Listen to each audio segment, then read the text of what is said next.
I would almost literally hire a couple of the bigger boys to just kind of be It's your true. bodyguards It's true.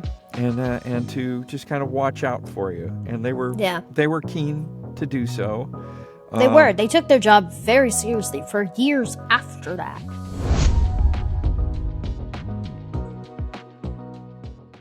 Hello and welcome to The View from 4 feet and 3 inches.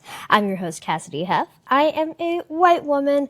I have black rimmed glasses on. I have baby blue podcasting headphones. I have like a grayish t-shirt on today.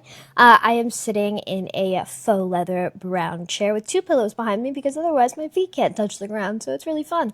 And I have a wonderful virtual guest with me today. My amazing virtual guest is Dean Moody. Hi, Dean. How are you? I'm great, Cassidy. Good to see you. Good Thank to you for see you having too. me. Yes, of course. Do you want to do a visual description real quick? Sure. I am a white male in my mid 60s, excuse me, with shoulder length white hair and a short white beard. I wear glasses with thin frames. I am wearing a blue shirt with a flowered print with tiny little flowers, and I am in my vocal booth, my voice booth, where I spend a great deal of my days, a padded room. And I Yay. have a microphone right by my face, and happy to be here. Yeah. So, what the public doesn't know is that we've actually already recorded this episode. Mm. That was like, what, a few months ago? But we had to re record it because tech issues. Yeah, Always love technology. something happened. Don't I know, don't know what happened, but that's okay. but I know my editor was like, fun fact, fun story. I was like, oh my Ah, God. well, I hope it doesn't happen So again this time. I know it was such a good conversation too. So we're gonna try to replicate it. It's gonna be Okay, a little shorter. That's okay, okay. We're gonna try to replicate it a little bit, I guess, but still that's make it natural. uh huh. That's the goal. So Dean is has known me for almost as long, actually longer than almost any other guest I've had on Wow, my show. I know, crazy. impressive. Um, and that is because he was my 4th grade teacher. Hmm. So, do you want to talk a little bit about how you got into teaching and why you got into teaching? Good question. Well, my first job when I was 15 was working at a private school after school daycare. So I'd go there after going to school myself, and I'd just camp out with kids and read to them and play ball with them and all that sort of thing. But I started to get in my mind how much I enjoyed watching kids kind of figure stuff out. And it kind of inspired me. But then other things came along. I went into the service. I did a lot of other things in between.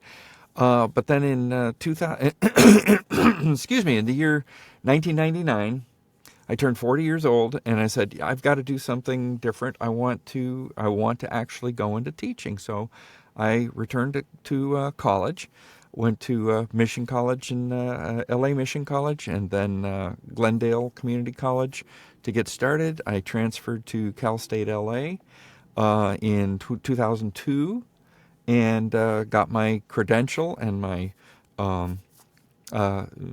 certificate, my diploma, all that stuff, and started teaching in 2004 in Southern California. And I taught 3rd grade, and then taught 5th grade, and then back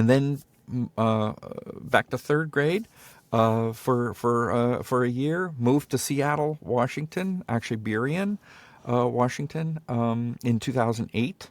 Started subbing in the local district, and did that for a year, and then finally got my an actual job teaching 4th grade at Shorewood Elementary in Burien, and was there for a good 10 years, and until 2019.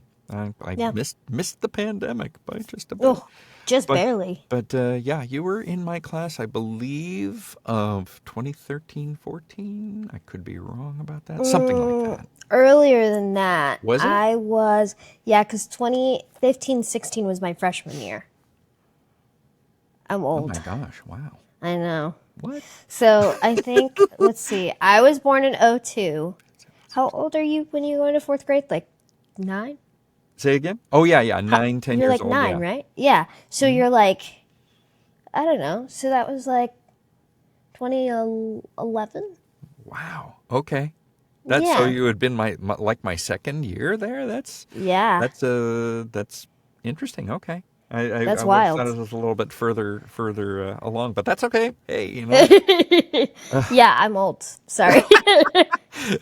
And then I I'm had your older. I think, sister like the next yeah, I year, think right? you're thinking of my sister. My sister would have been closer to that. Just you know that the the Huff family kind of drifted I through know.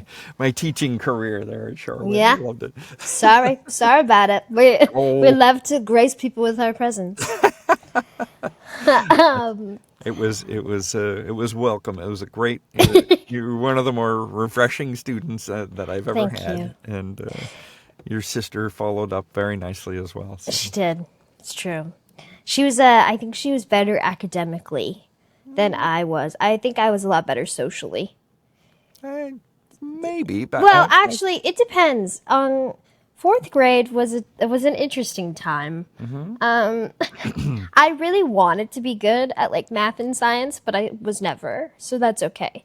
It's not my recollection. Really? Yeah, no, I know that I was really good at like language arts and like yeah. reading and writing. I was really good at that. Hmm. But math and science were never my strong suit. Failed that part of the SATs. It's okay. Oh, poo, It's all right. really? Yeah, I know. I know. Yeah, it was really bad. It was Oh real bad. It God, was no! not Don't good. tell me that. I know. It's okay. It's okay. It's okay. I mean, once you get past like algebra 2, it's a little Right. it's a little much. I was It's so like trigonometry, theoretical and everything. I'm done. I I'm I never got past algebra 2 in college. I didn't either. I failed algebra 2 twice in Yeah. high school.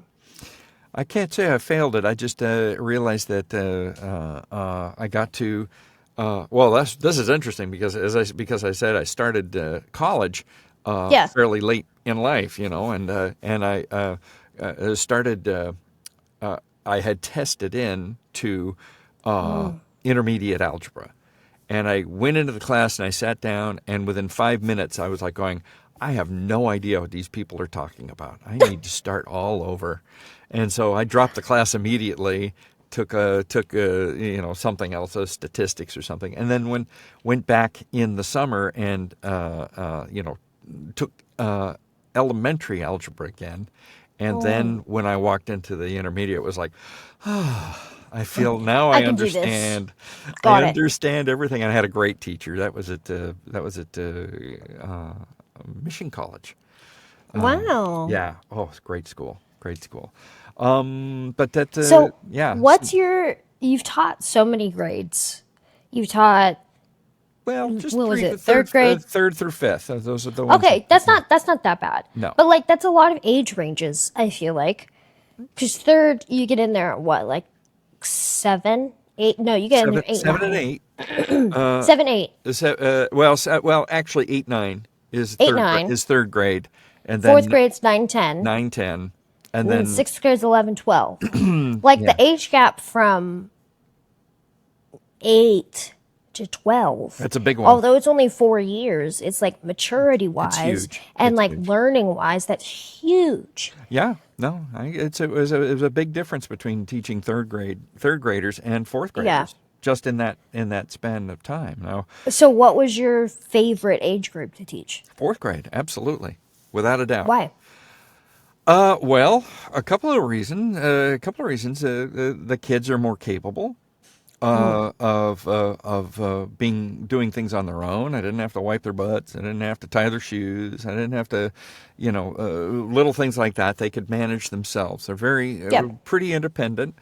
But they're also young enough to still kind of respect the teacher, and it was easy to kind of to get them on my side, to get them on your side when you're teaching them, because the older they get, the less you can do that. You have to Opinionated. work a little harder. Yes, Yeah. yeah, and fourth grade was a sweet spot. Absolutely, absolutely sweet spot for me to be a teacher. I really feel like I was that was what I was meant to do at that age range. Any younger, and it's like any older, it's like so it was a perfect age range, and I love them. They're still very helpful and very capable, and still want to help. Still want Yeah. the teacher's approval in a great way. Yeah, they're still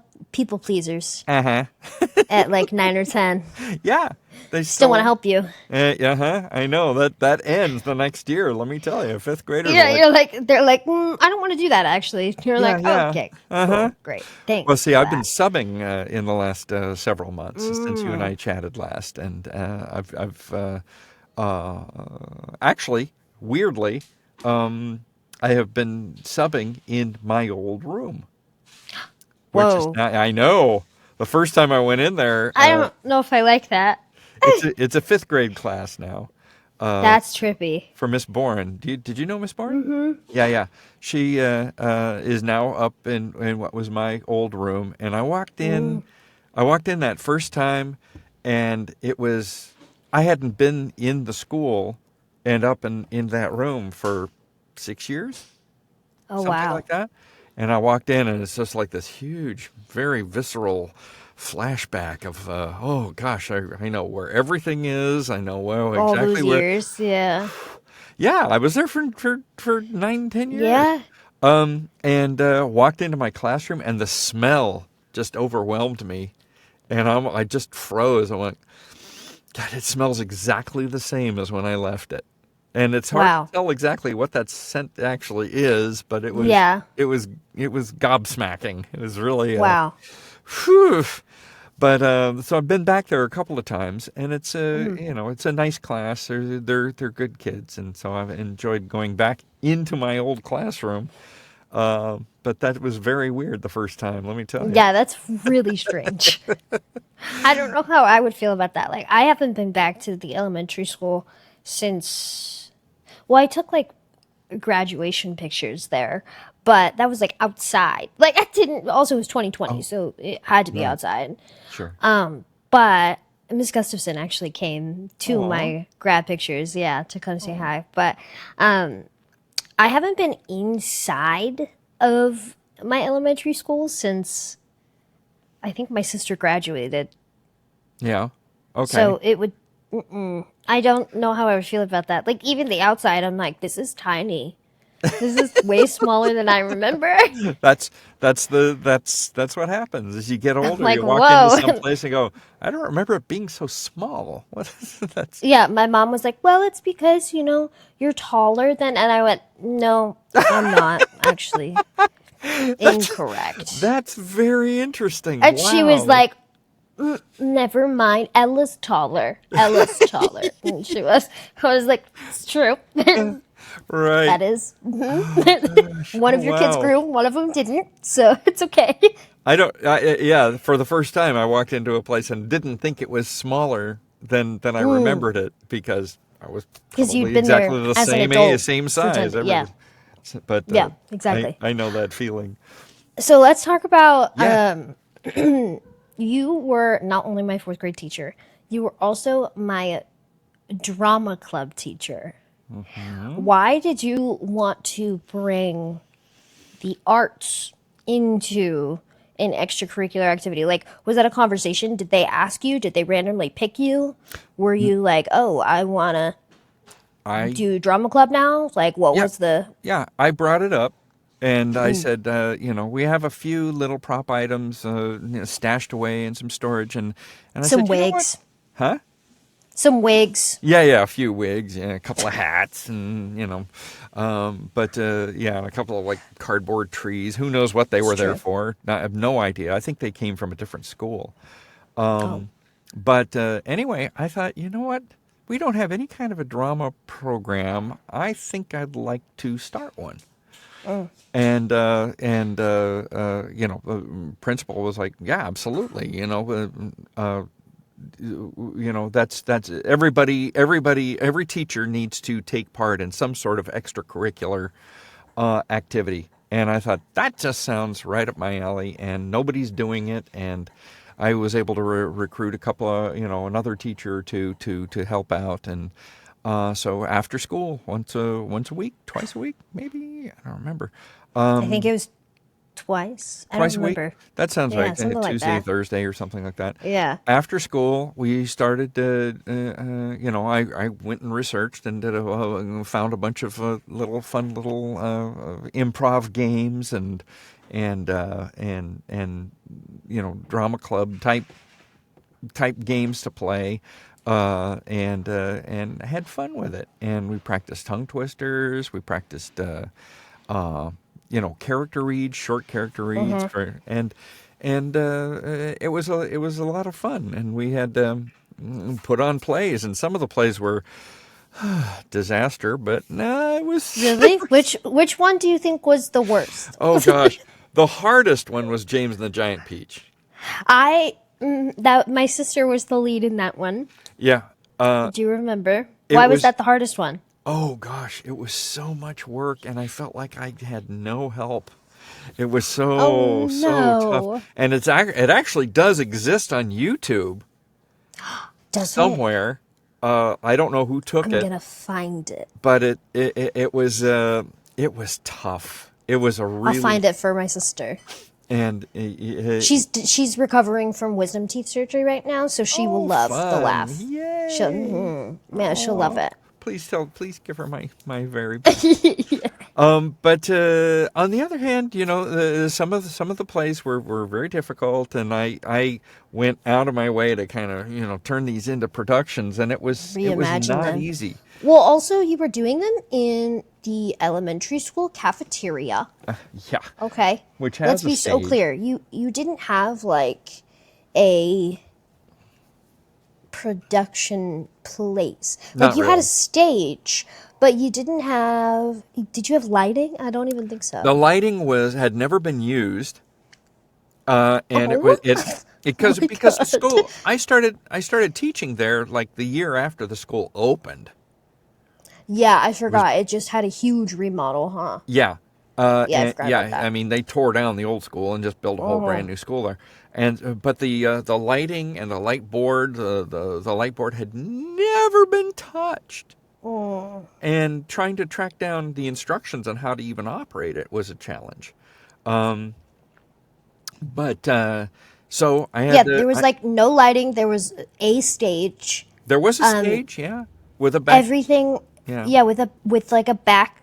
It was like a wall, but it was like One a of those backdrop, movable I walls, guess. yeah. Yeah, one of the movable walls haunts my dreams. But then there were like steps, and I remember Mr. Moody, Dean, sorry, cast me in two shows, and he cast me in the lead in both of them. So that's when I first got my first taste of being in charge, and I loved it. Nice. Other than being an older sister, and that's when I was like, "Oh, I think I like this acting thing. I think I'm good at it." Well, you were As darn like good right away. as like a 9-year-old, I was like, "This is it." Um, so, yeah. because I knew I liked music, but like acting was the thing, and I remembered those stairs were a big thing because Yeah. you were like, "Don't fall down the stairs, Yeah. Cassidy. I swear." You were like, don't Yeah. get close to the stairs. Stay as close to the wall as possible. Because Right. I think everyone's biggest fear was that I was going to take one wrong step. I wasn't paying attention and just tumble down. And there my were only like, what, like 6, 7 stairs? It Something wasn't like that. huge. They were carpeted, I think, and then Yeah, they were fine. Yeah. But everybody was Still. like, please, Yeah. small girl who's in and out of the hospital, Right. don't fall down the Yeah. stairs. Well, I worried about you. I worried about you pretty much all the time. Thanks. When you were in my class, and even after that. I feel like that's a common theme that's happening. Every time I talk to an old teacher of mine, they're like, "Yeah, I worried about you constantly." Actually, Well, I mean, and that was, it was a conscious decision too. And I remember we talked about this before, that I would almost literally hire a couple of the bigger boys to just kind of be it's your true. bodyguards, It's true. and to just kind of watch out for you. And Yeah. they were keen to do so.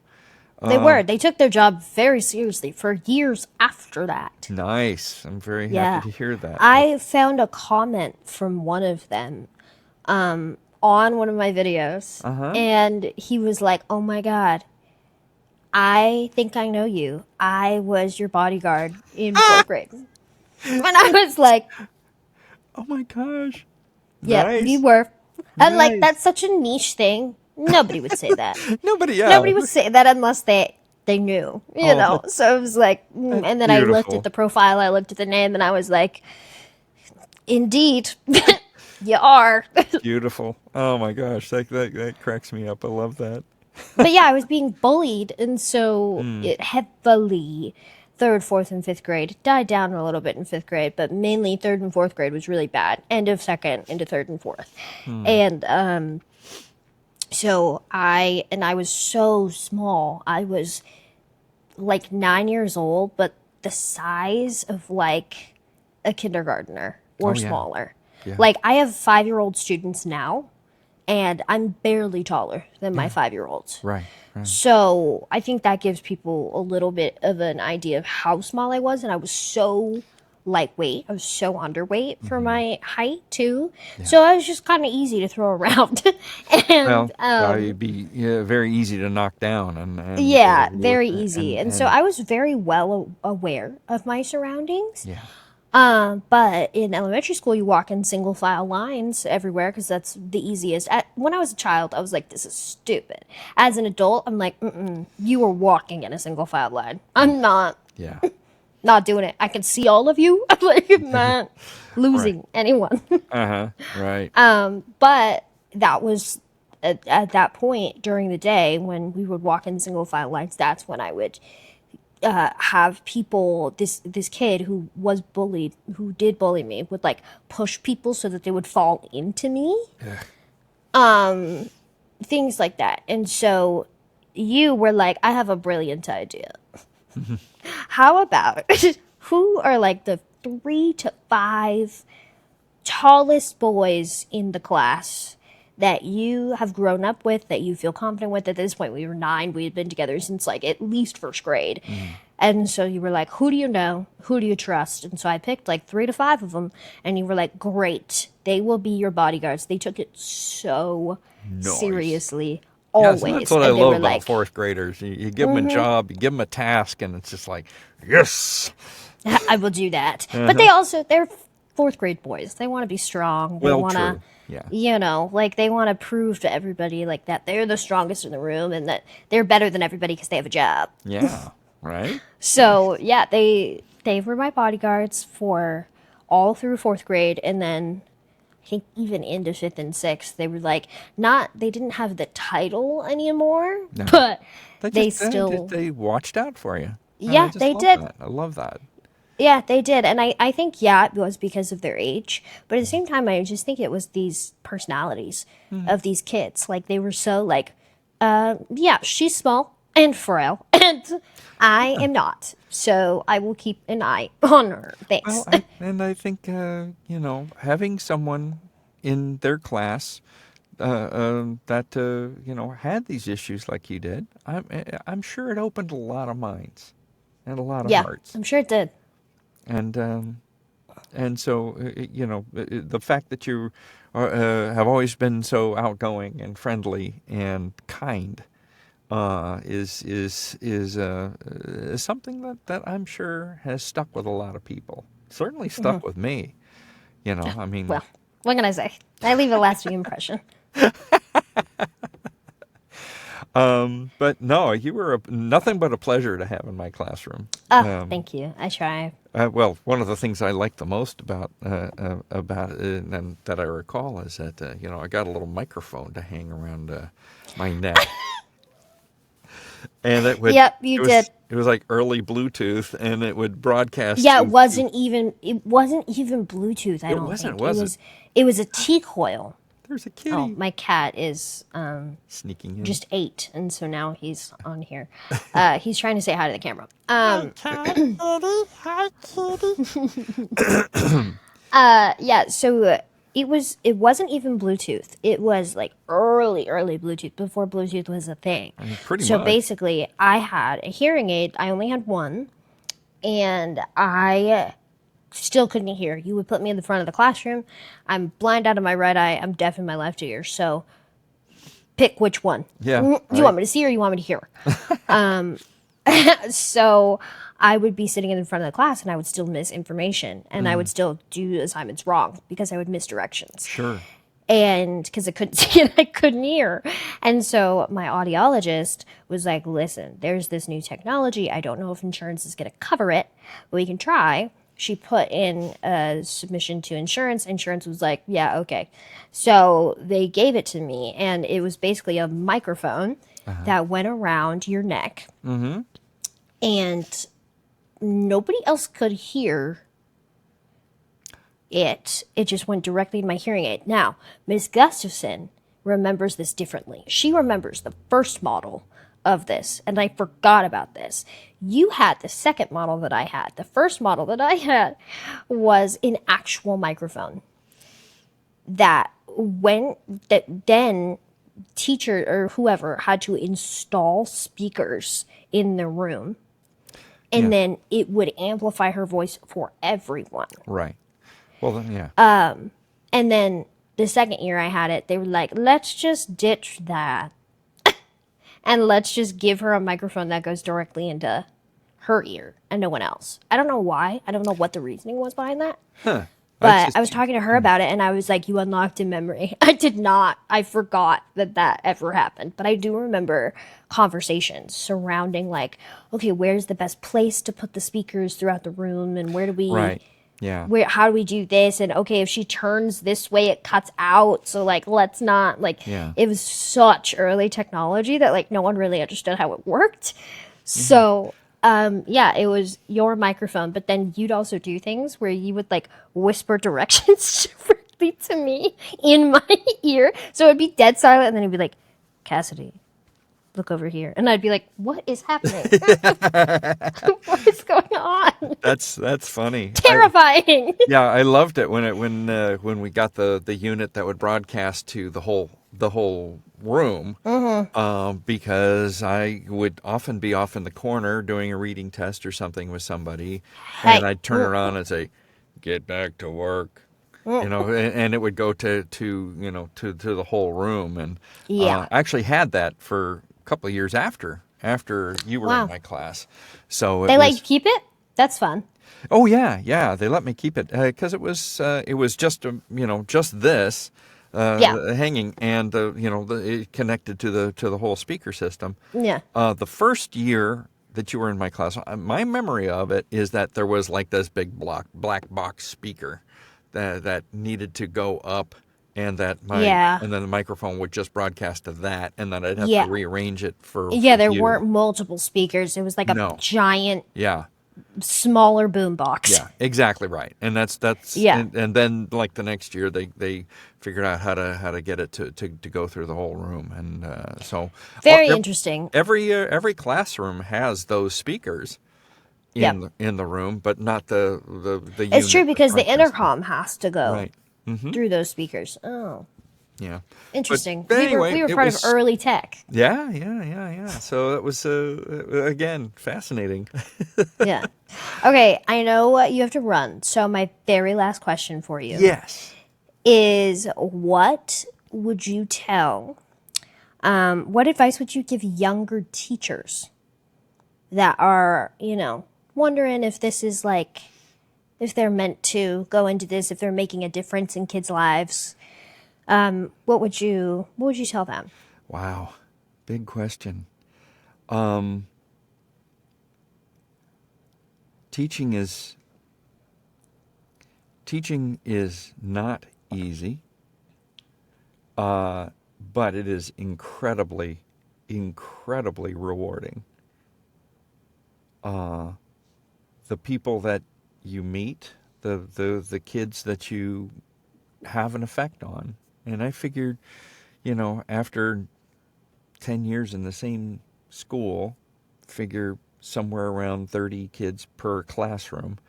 That's that's a lot of kids that you have some kind of an effect on. And uh, I often bump into former students, and they have good recollections of their time in my classroom, and that honestly, I can't think of anything more rewarding than that. Um, I do. Um, what do I say? It's more of a calling than it is, of a rewarding career. I mean, it is a rewarding career, just maybe not as monetarily as it could be. And That's the truth. unfortunately, nowadays, teachers are under a lot of stress to uh, conform to outside pressures that don't seem totally fair to me. But I would say I would say that it requires a very open heart and open mind, and just know that the effect that you're having is a positive one on multiple people at a time, which is pretty amazing when you think about it. Um, I think it's a valiant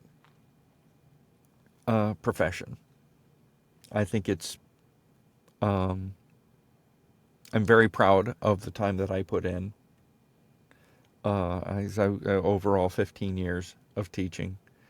Um, as I say, I started late, so I didn't put in a whole full career. But Miss Gustafson, I think, is 28 years in, almost She's 30 still years going. in. I She's don't still know. going.